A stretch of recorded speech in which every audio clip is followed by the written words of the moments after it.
Hello guys, welcome back to my channel cabs creation. তোমরা সবাই কেমন আছো? আশা করি খুবই ভালো আছো। আমিও খুবই ভালো আছি। তো চলে এসেছি আজকে একটা শর্ট নিয়ে। তো আসলে আমরা গিয়েছিলাম কিছুদিন আগে হায়দ্রাবাদে। তো একটু কাজে গিয়েছিলাম, তো সেখানে এআইজি হসপিটালে সেখানে গিয়ে আমরা সেখানকার হোটেলে খাওয়া দাওয়া করি। সেখানে হোটেলে রয়েছে, বিশাল এলাহি ব্যাপার। যাই হোক, তো আমি পুরো নার্সিংহোমটা ভিডিও করতে পারিনি, হসপিটালটা। যাই হোক, তো তার জন্য খুবই দুঃখিত। তো আমি এখানে খাওয়া দাওয়া করে নিয়েছিলাম মশালা ধোসা আর হচ্ছে স্যান্ডউইচ।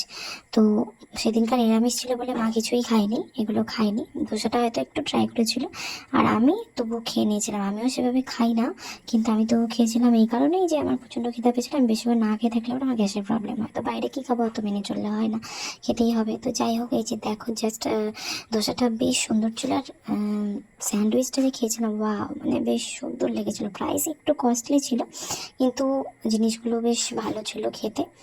তো সেখানকার সমস্ত ব্যবস্থাপনা খুব ভালো লেগেছে। যাই হোক, তো আজকে এতটাই। টাটা, ভালো থেকো।